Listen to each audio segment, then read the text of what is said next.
नमस्कार और the deep dive में आपका स्वागत है। आज हमारे पास जो विश्लेषण है वो सीधे भू राजनीति और अंतर्राष्ट्रीय व्यापार के दिल में उतरता है। इसमें डोनाल्ड ट्रंप, नरेंद्र मोदी और टैरिफ की कहानी तो है, लेकिन एक ऐसे एंगल के साथ जो शायद आपने सोचा भी न हो। हमारे सामने जो दस्तावेज है वो एक कह सकते हैं चौंकाने वाला दावा करते हैं। क्या व्यक्तिगत महत्वाकांक्षा, मेरा मतलब है नोबेल शांति पुरस्कार पाने की एक कथित इच्छा, क्या वो अमेरिका की भारत के प्रति व्यापार नीति का असली कारण बनी?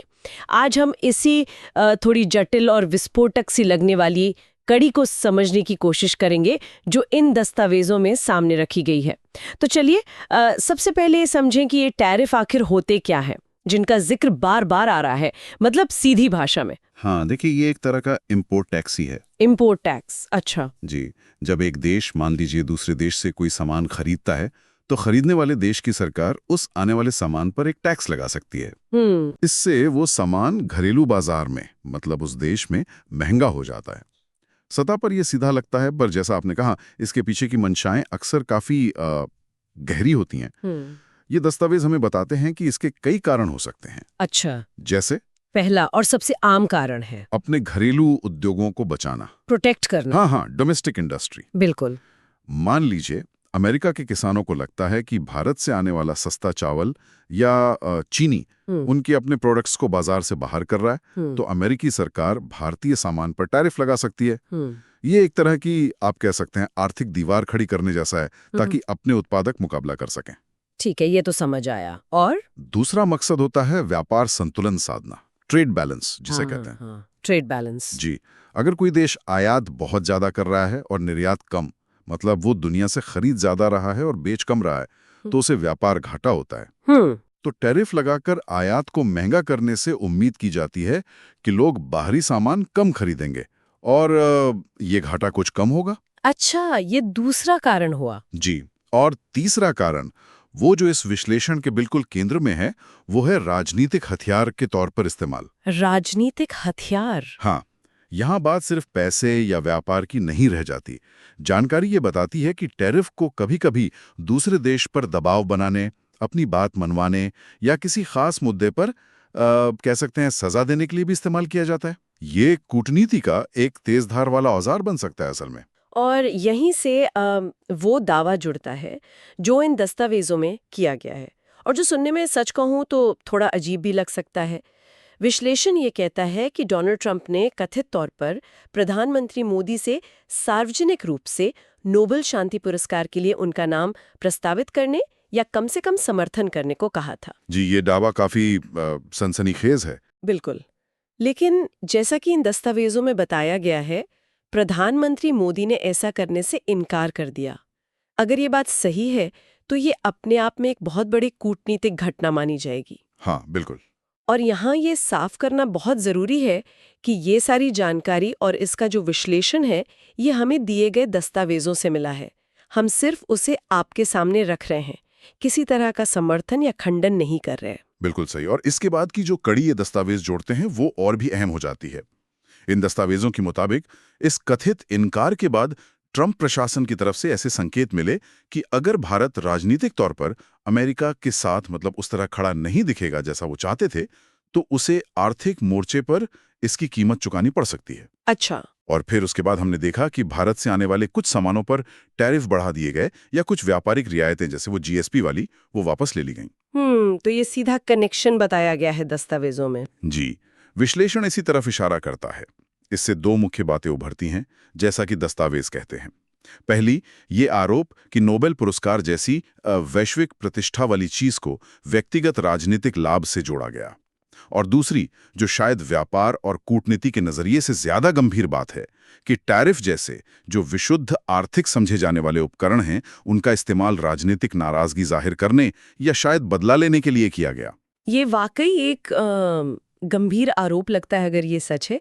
लेकिन फिर इसका भारत पर असर क्या हुआ या क्या हो सकता है, ये समझना भी तो जरूरी है, क्योंकि अमेरिका तो हमारा बहुत बड़ा ट्रेडिंग पार्टनर है। हाँ, बिल्कुल सही कहा आपने। अमेरिका भारत के सबसे बड़े व्यापारिक साझेदारों में से एक है, बहुत अहम।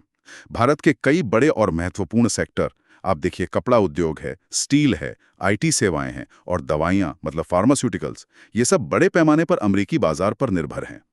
तो जब इन चीजों पर टैरिफ लगता है तो जाहिर है ये चीजें अमेरिका में महंगी हो जाती हैं। जिसका सीधा मतलब हुआ कि अमेरिकी खरीदार शायद इन्हें कम खरीदें या फिर भारतीय कंपनियों को कीमतें कम करनी पड़े। हाँ बिल्कुल, या तो मांग कम हो सकती है या फिर भारतीय कंपनियों को अपना मुनाफा कम करके कीमतें घटानी पड़ सकती हैं ताकि वो बाजार में टिके रहें। दोनों ही सूरतों में तो नुकसान भारतीय एक्सपोर्टर्स का ही है। जी बिल्कुल। और ये सिर्फ कुछ कंपनियों की बिक्री का सवाल नहीं है, इसका असर ज्यादा गहरा और लंबे समय तक रहने वाला हो सकता है। जैसा कि ये दस्तावेज बताते हैं, अगर भारत का निर्यात लगातार घटता है तो देश में आने वाली विदेशी मुद्रा जैसे डॉलर वो कम हो जाती है। हाँ, फॉरेक्स रिजर्व। जी, इससे भारत का विदेशी मुद्रा भंडार प्रभावित हो सकता है, जो हमारे अर्थव्यवस्था की स्थिरता के लिए बहुत जरूरी है। साथ ही ये भारत के व्यापार घाटे को मतलब ट्रेड डेफिसिट को और बढ़ा सकता है, यानी हम आयात ज्यादा करेंगे और निर्यात कम। अच्छा, और वो जीएसपी वाली बात, उसका क्या असर हुआ? हाँ, वो भी अहम है। जीएसपी यानी जनरलाइज्ड सिस्टम ऑफ प्रेफरेंसेस, ये एक व्यवस्था थी जिसके तहत भारत जैसे विकासशील देशों के कुछ खास सामानों को अमेरिकी बाजार में बिना टैक्स या बहुत कम टैक्स पर एंट्री मिलती थी। अच्छा, एक तरह की छूट थी। जी बिल्कुल, एक रियायत थी।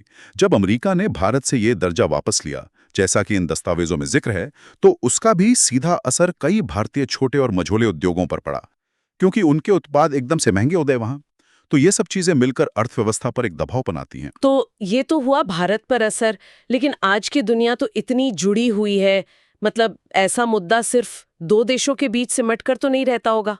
क्या इन दस्तावेजों में वैश्विक प्रभावों का भी कुछ जिक्र है? हाँ बिल्कुल है।